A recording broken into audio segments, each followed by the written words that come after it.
Hi dear students, once again welcome back to this tutorial, and here we are given with a question for designing a combinational circuit. Okay, actually this question is very simple and direct. So let's see how to solve this. Okay, question is for designing a combinational circuit.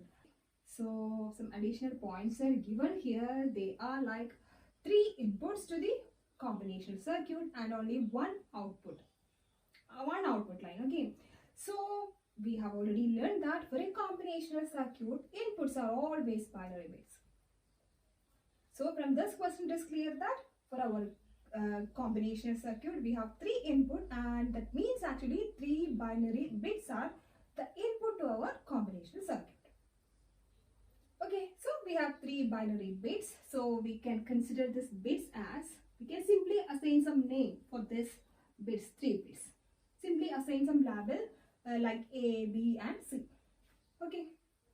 Then we know that using 3 bits, how many different values we can represent using 3 bits? We have already learned, we have already practiced many such questions like using 3 bits, How many values are possible?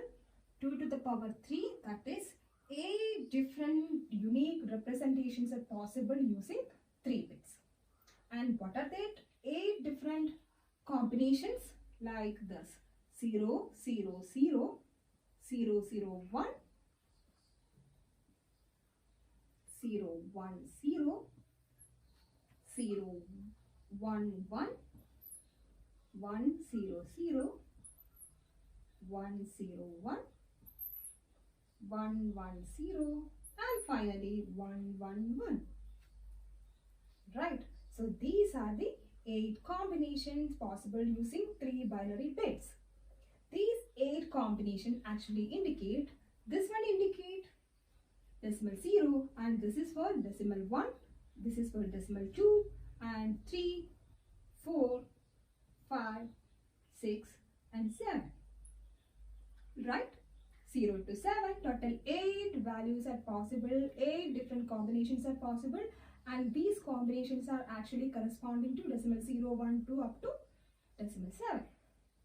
Okay, so this is our first step. Arrange this input. Okay, 3 input and 3 inputs are arranged. And in the question it is given that we have only one output. So write that one output as a function output. Okay, so a single output bit or a single output line. So we need to identify the value for this particular output line. So the second part of the question, consider the second part, it is given that only for values from 0 to 2, values less than 3, the function output is 1, and beyond that, that means values greater than 3, greater than or equal to 3, the value of the output function is 0. It is given in the question. Okay, so based on that question, 0 is less than 3. Okay, so we can put 1 here, and this 1, this particular binary pattern is equivalent to decimal 1. So 1 is actually less than 3, so here put 1, output function with value 1. Again 2, for this particular pattern, this is actually for decimal 2, this is equivalent to decimal 2, and this 2 is actually less than 3, so here put 1.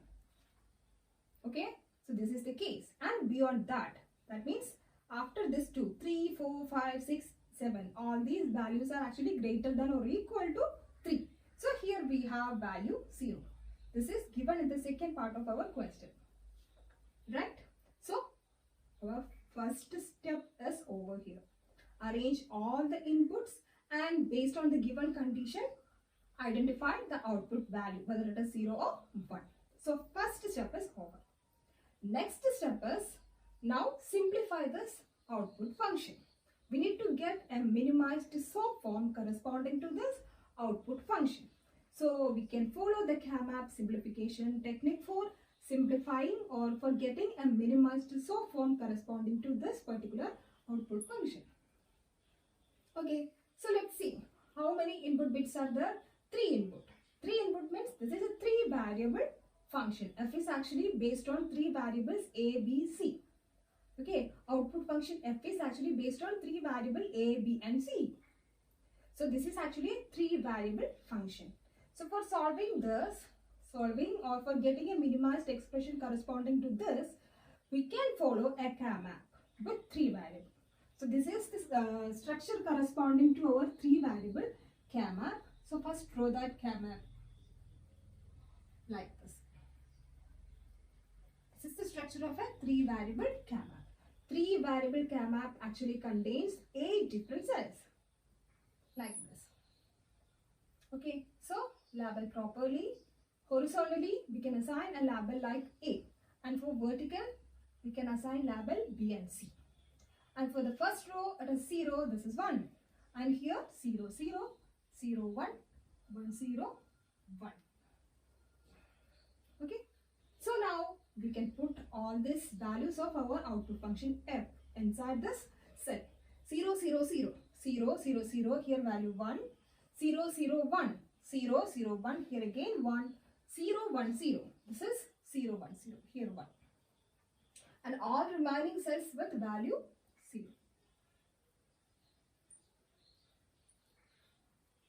Okay. So now we need to generate a simplified SOAP form.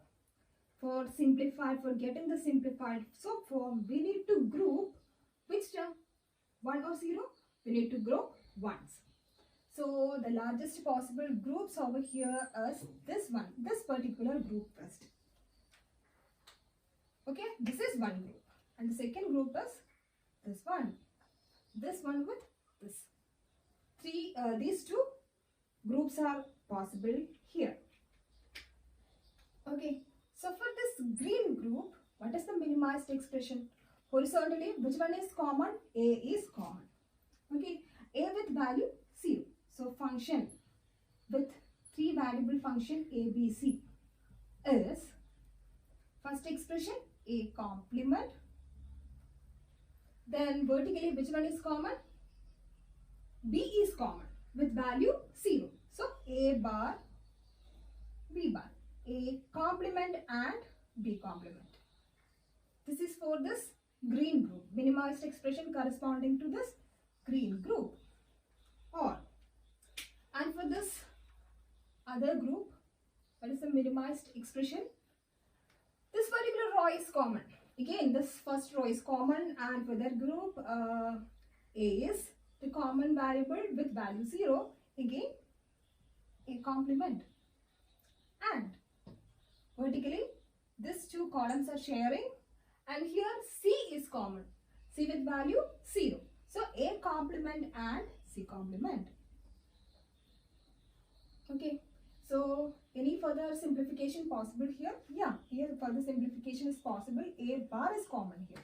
So we can take A bar common. So take it as a common variable. So take this an outside, and the remaining variables are B bar or C bar. So this is the simplified expression A bar or B bar, or sorry, A bar and B bar or C bar. Okay, so second step also over. After simplifying this 3 variable K-map, we get a simplified expression for our output function f. And the last step, designing the combinational circuit based on this expression. So function is like A bar, A complement and B complement or C complement. Okay. So now we can draw the circuit. For that, we can mark A. Again, A complement. Like this. This is A. This line is A input. This is A complement. This is B. And this one is B complement. Okay. Next one is C. This is C complement. Okay, so mark all these lines. A complement, B complement, C complement. Then generate this. So consider this particular term present inside this. Generate that term first. B complement or C complement. So take a line from this. B complement. This is OR operation, B complement and C complement. So take an OR gate here. This is actually B complement or C complement, right? Next is A complement and this two. So take an input line from this and add with this two. This is A complement. So this is a final output, A complement and B complement or C complement. This is actually our output function, and this is the combinational circuit corresponding to our given situation. Okay, so this is the answer, and this is the final combinational circuit corresponding to our given condition. Okay, thanks. So we can see with another video very soon.